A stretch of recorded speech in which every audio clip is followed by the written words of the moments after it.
la Présidente, mes chers collègues, habitants et habitantes de la métropole. Comment aménager notre ville?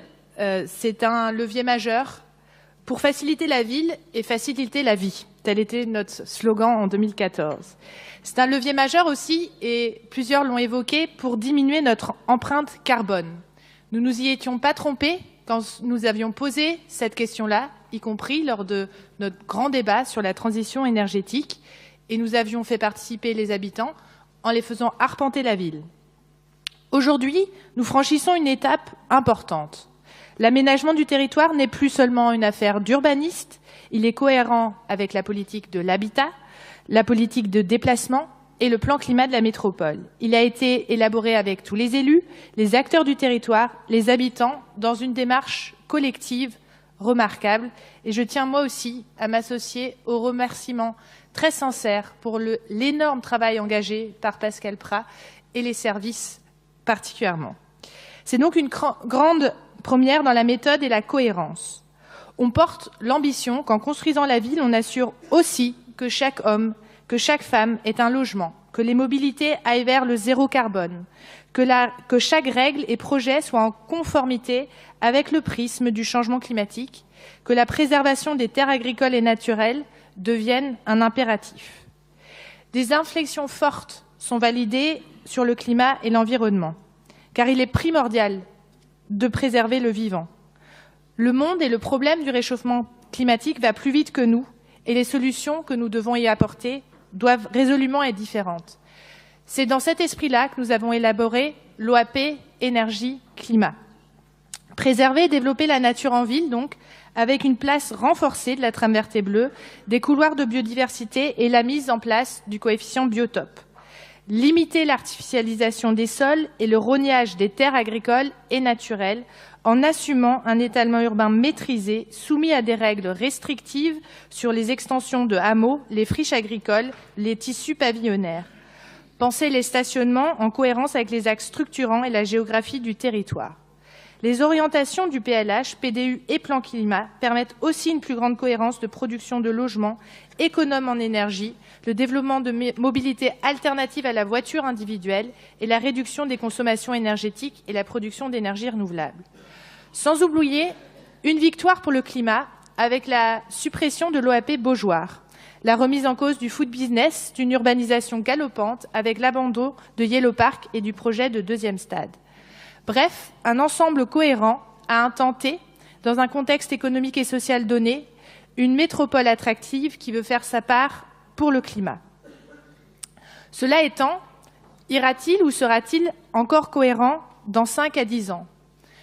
Nous avons vu, entre 2003 et aujourd'hui, nous avons accueilli plus de 100 000 nouveaux habitants.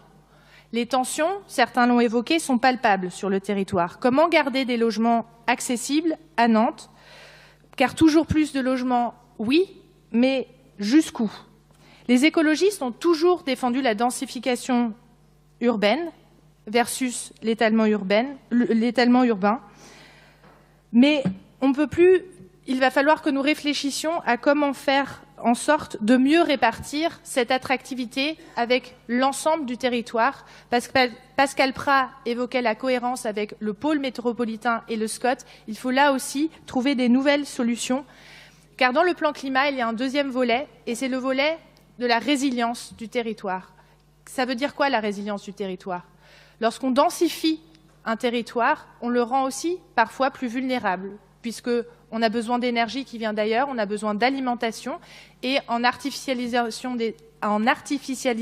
des sols, il devient moins perméable et l'eau a plus de mal à s'écouler. On en voit déjà des conséquences concrètes dans un certain nombre de communes de notre métropole. C'est la raison pour laquelle nous saluons le règlement sur les eaux pluviales qui seront l'objet des délibérations suivantes et sur l'assainissement.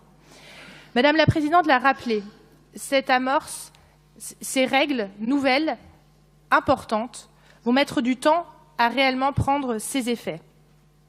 Il nous semble cependant, pour aller plus loin, et on voit bien que la construction qui a duré 4 ans met du temps, qu'il faut d'ores et déjà, même si ça peut parfois paraître contradictoire puisqu'on va adopter un nouvel outil ambitieux, réfléchir déjà à quelles inflexions on pourra lui donner.